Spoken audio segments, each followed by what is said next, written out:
ओम श्री गुरुदेव दत्त श्री स्वामी समर्थ. नमस्कार मित्रांनो, आपण बघत आहोत संपूर्ण शिवमहापुराण आणि आजच्या भागामध्ये आपण बघणार आहोत की स्त्री स्वभावाचे कुठले दोष शिवपुराणात सांगितले गेले आहे.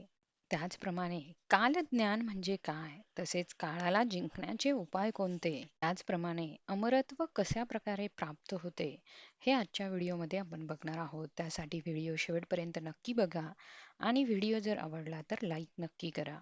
शिवपुराणामध्ये असे सांगितले आहे की पंचचूड्या अप्सरांनी स्त्रियाचे काही दोष सांगितले आहे.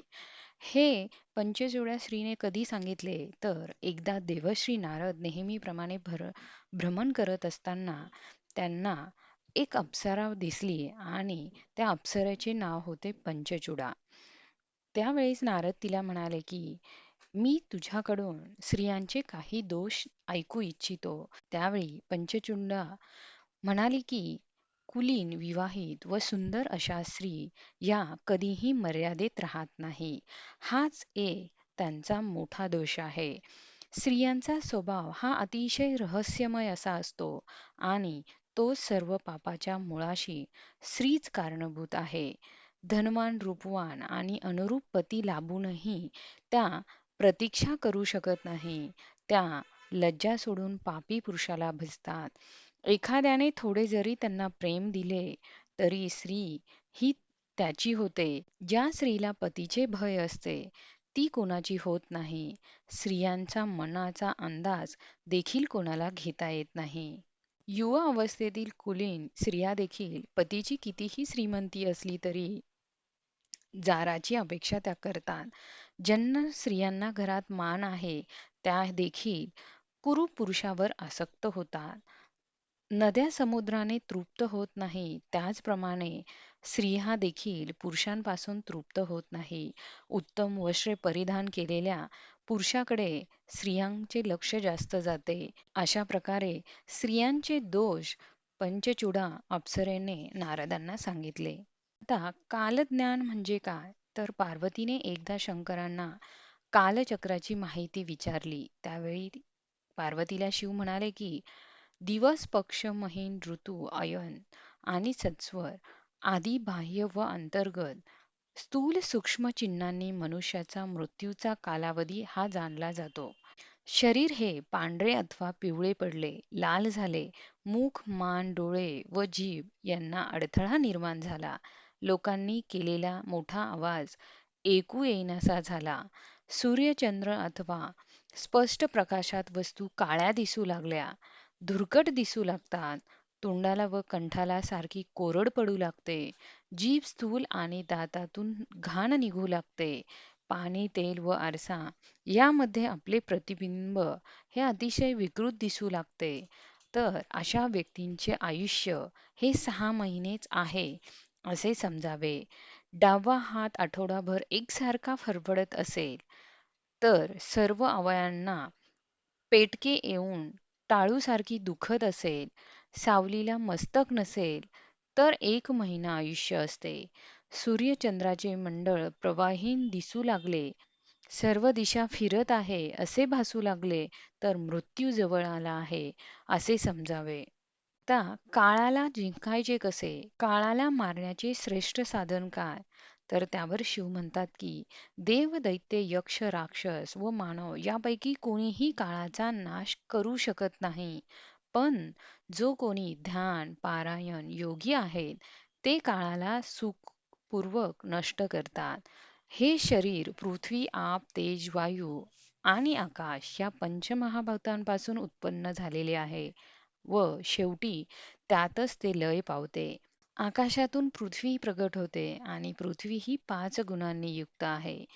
जल 4 गुणांनी, तेज 3 गुणांनी, वायू 2 गुणांनी, आकाश एकमात्र गुणांनी युक्त आहे आणि ते अतिशय असे व्यापक आहे. शब्द, स्पर्श, रूप, रस आणि गंध हे 5 गुण आहेत. भूत जेव्हा आपल्या गुणांना ग्रहण करते तेव्हा मानवाचा प्रादुर्भाव होतो आणि त्यावेळी तो आपल्या गुणांचा नाश करतो आणि प्राणी नाहीसा होतो. योगी पुरुषाने सुखद आसनावरती बसून प्राणायामाची साधना ही करावी. त्यावेळी अग्निप्रेरित शब्द ऐकू येतो. रात्री प्राणायाम केल्याने संध्याकाळ नंतर खाल्लेले अन्न एका क्षणात पचून जाते आणि सर्व रोगांचा हा नाश होतो. अशा प्रकारे जो साधक शब्द ब्रह्माचा साक्षात्कार करतो, तो काम आणि मृत्यू यांना जिंकतो आणि या जगात आनंदाने विहार करतो. पावसाळ्यात मेघगर्जनेप्रमाणे असणारा तो शब्दनाद ऐकून योगी संसार दुःखातून तात्काळ मुक्त हा होतो. हेच शब्द ब्रह्म परमसुखकारक आहे, मोक्षाचे कारण आहे, अंतर्बाह्य भेद रहित आहे, अविनाशी आणि समस्त उपाधी रहित परब्रह्म आहे, हे जाणून योगी मुक्त होतो. जो हे जाणत नाही, तो हा जन्म मरणाच्या चक्रात फिरून राहतो. झोप आणि आळस हे साधनेमधील फार मोठे विघ्न आहे. शत्रूंना जिंकण्यासाठी नित्यनियमाने परब्रह्माचा अभ्यास करावा. असा योगी 100 वर्ष सहज जगतो. या शब्द ब्रह्मामध्ये ओंकार नाही अथवा मंत्र नाही, बीज नाही, अक्षर नाही, हा अनाहत ध्वनी आहे. हा अघाताशिवाय प्रगट होतो. याचे उच्चारण केल्याने चिंतन होते. हे शब्द ब्रह्म परम कल्याणकारक आहे. सदाचारी पुरुष याचे प्रयत्नपूर्वक निरंतर ध्यान करतात. याला नादसिद्धी असे म्हणतात. घोष कास्य म्हणजे झान, शुंग म्हणजे शिंग, घंटा, बिना, बासरी, दुमदुमी, शंख आणि मेघ या 9 शब्दांचा त्याग करून तुकारांचा अभ्यास करावा. पहिला जो घोषणात्मक नाद प्रगट होतो तो आत्मशुद्धी उत्तम साधन आहे. तो सर्व रोग घालवतो आणि मनाला वशीभूत करतो. दुसरा कास्यनाद प्राण्यांची गती रोखणारा, विषभूत ग्रहादिकांना बांधणारा आहे. तर तिसरा शृंगनाद शत्रूचे कारण उच्चाटन प्रयोगात असतो. घंटनाद म्हणजे शिव म्हणतात. जो ब्रह्मरूपी तुंगाराचे ध्यान करतो त्याला सर्व सिद्धी प्राप्त होते. जो विकाराने युक्त होत नाही. अशा प्रकारे शिवांनी पार्वतीला शब्द ब्रह्माचे नवविध स्वरूप हे सांगितले आहे. शिव म्हणतात की देवी, जो योगी आपल्या मृत्यूचा दिवस जाणून प्राणायाम करत असतो, तो 15 दिवसात प्राणाला जिंकून घेतो. हृदयामध्ये स्थित असलेला वायू हा नेहमी अग्नीला प्रदीप्त करणारा आहे. अग्नीला सहाय्यभूत असतो. तो वायू अंतर्बाह्य सर्वांना व्याप्त असून तो विराट आहे. ज्ञान, विज्ञान आणि उत्साह याचे मूळ कारण आहे. म्हणून वायूला जिंकले म्हणजे सर्व जग जिंकल्यासारखे आहे. वार्धक्य आणि मृत्यू यांचा नाश करण्यासाठी ध्यानधारणेत तत्पर राहावे. ज्याप्रमाणे लोहार भाता कमी जास्त करून आपले कार्य सिद्ध करत असतो, त्याचप्रमाणे योग्याने देखील प्राणायामाचा अभ्यास करून आपले उद्दिष्ट हे साधून घेतले पाहिजे. गायत्रीचा मंत्राचा जप करून प्राण रोखून करतात त्याला प्राणायाम म्हणतात. 100 वर्ष तप केल्याने जे काही पुण्य लाभते तेवढे पुण्य एका प्राणायामाने लाभते. जो माणूस ब्रह्ममुहूर्तावर उठून प्राणायाम करतो त्याचे सर्व पाप हे नाहीसे होऊन तो ब्रह्मलोकी जातो. सर्व प्रकारचा आळस त्यागून प्राणायाम करतो तो वार्धक्य मृत्यू यांना जिंकतो. वायू समान गतिशील होऊन तो आकाशात सर्वत्र संचार करतो. तो सिद्ध स्वरूप होतो. त्याचे शरीर दिव्य बनते, बुद्धी तेजस्वी होते, शौर्य वाढते आणि त्याला परम सुख प्राप्त होते. योग्याने शांत एकांत स्थानी सुखद अशा आसनावर बसून हातांच्या बोटांनी डोळे मिटून घ्यावेत. भूमध्यस्थानी तेजपुंज तारा आहे अशी कल्पना करून त्यावर चित्त एकाग्र करून ध्यान करावे. या अभ्यासाने त्याला त्या ठिकाणी ईश्वरीय ज्योतीचे दर्शन होते. तिची प्रभा इंद्रधनुष्य रूपी रंगाची असून भूमध्यस्थानी बालसूर्य समान अत्यंत तेजस्वी असा परम ज्योतीचा साक्षात्कार झाल्यावर योगी सिद्ध हा होतो. निरंतर अभ्यासाने मनोअच्छित रूप धारण करता येते.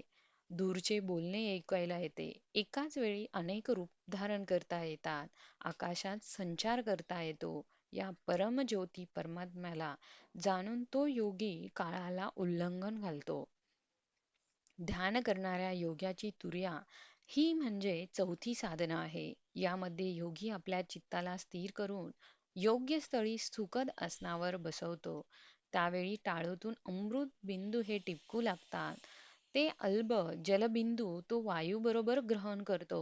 अशा प्रकारे जो योगी त्याचे नित्यपान करतो, तो मृत्यूच्या अधीन होत नाही. त्याचा देह हा तेजस्वी होतो. तो शक्तिशाली व चपळ बनतो. त्याला लांबचे बोलणे स्पष्ट ऐकू येत नाही. तो 100 वर्ष जगतो. आकाशात संचार करतो. योग्याने आपली जीभ दुमडून टाळूला लावण्याचा प्रयत्न करावा. असे केल्याने ती लांब होते. जेव्हा ती गळा घोटीला स्पर्श करते, तेव्हा शीतल अमृताचा स्राव करते.